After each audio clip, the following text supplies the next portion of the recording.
Amada irmã, amado irmão, ao trazer-lhe minha saudação de paz, peço sua atenção para a escuta da palavra de Deus e um breve momento de meditação. Como discípulos missionários de Jesus Cristo, é muito importante fazer como Maria de Betânia, irmã de Marta e Lázaro, que escolheu a melhor parte, isto é, sentar-se aos pés do Senhor e escutá-lo. Dedique os minutos seguintes a escutar a palavra. Em seguida, procure meditá-la. Você vai se dar conta da luz que vem iluminar seu coração, a luz da palavra, para que você firme seus passos na fé e na vivência da fraternidade. Antes de escutar a palavra, supliquemos ao Senhor. Trindade Santa, Pai, Filho e Espírito Santo, vós vos revelastes Deus da palavra, quisestes dialogar com a humanidade de modo especial por Jesus, o Verbo encarnado. Queremos escutar, acolher e meditar vossa palavra. Derramai em nós o espírito de amor. Concedei-nos um coração que escuta, pondera, discerne e escolhe em conformidade com vossa santa vontade. Enchei-nos do ardor missionário para dar testemunho da luz, a verdadeira luz, Jesus Cristo, luz do mundo. Fazei de nós servidores do vosso reino e operários da fraternidade. Deixai a Senhora Auxiliadora nos acompanhar nos caminhos desta história, inspirando-nos o cuidado pela vida e a promoção da paz. Assim seja. Amém.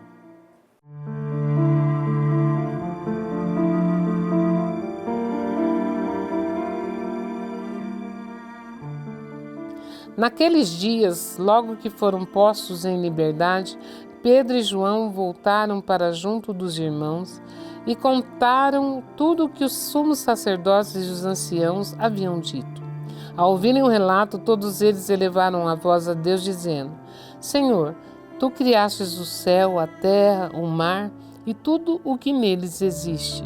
Por meio do Espírito Santo disseste através do teu servo Davi, nosso pai: por que se enfureceram as nações e os povos e imaginaram coisas vãs? Os reis da terra se insurgem e os príncipes conspiram unidos contra o Senhor e contra o seu Messias. Foi assim que aconteceu nesta cidade.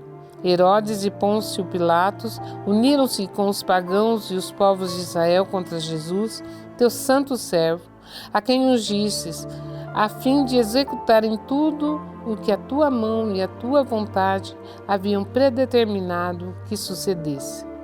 Agora, Senhor, olha as ameaças que fazes e concede que os teus servos anunciem corajosamente a tua palavra.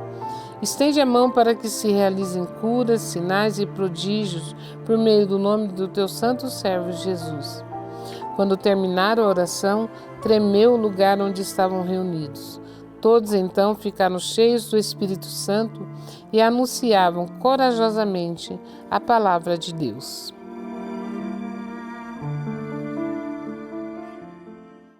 Minha irmã, meu irmão, a leitura de hoje, tomada do livro dos Atos dos Apóstolos, capítulo 4, versículos 23 a 31, descreve um momento de grande importância na vida da igreja primitiva. Logo após Pedro e João terem sido ameaçados pelos líderes judeus por causa de sua pregação sobre Jesus e sua ressurreição. O texto começa com os dois apóstolos voltando para a comunidade de crentes e relatando o que ocorreu diante dos líderes religiosos. A resposta imediata da igreja é de oração e súplica a Deus, uma demonstração clara de que para os cristãos a dependência de Deus era a base para a resposta aos desafios e perseguições. A oração não é apenas um pedido de livramento, mas também um reconhecimento da soberania de Deus sobre a história e as autoridades do mundo, refletindo uma confiança plena no controle divino sobre todas as situações.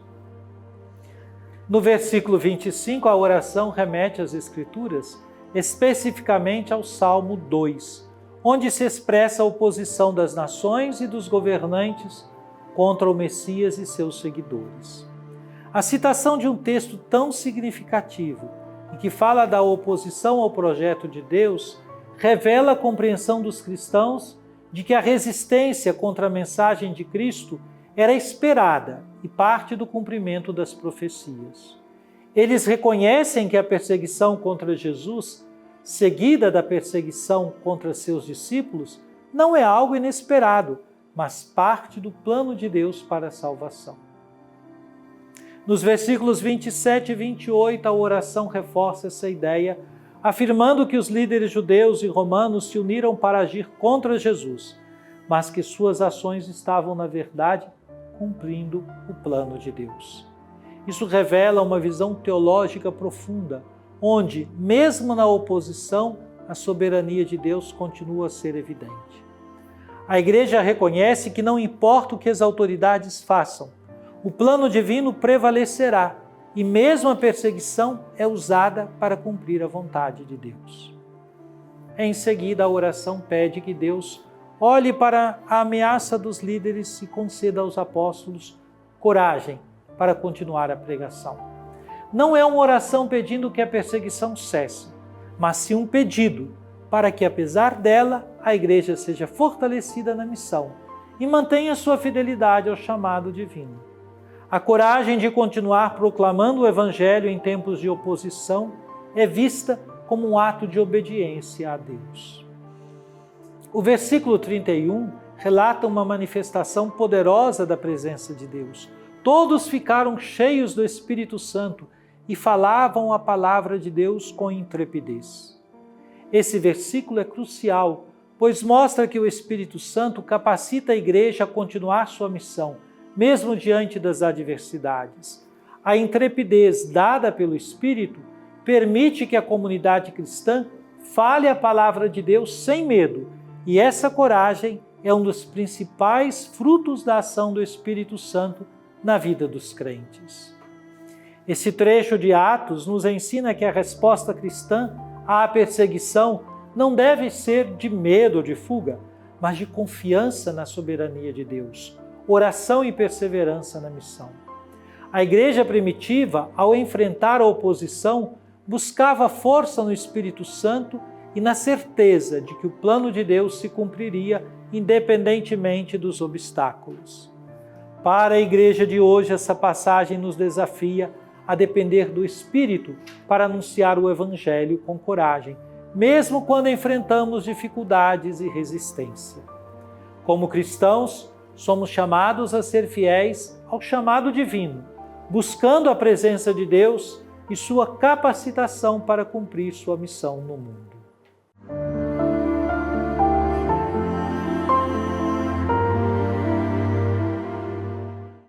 Oremos.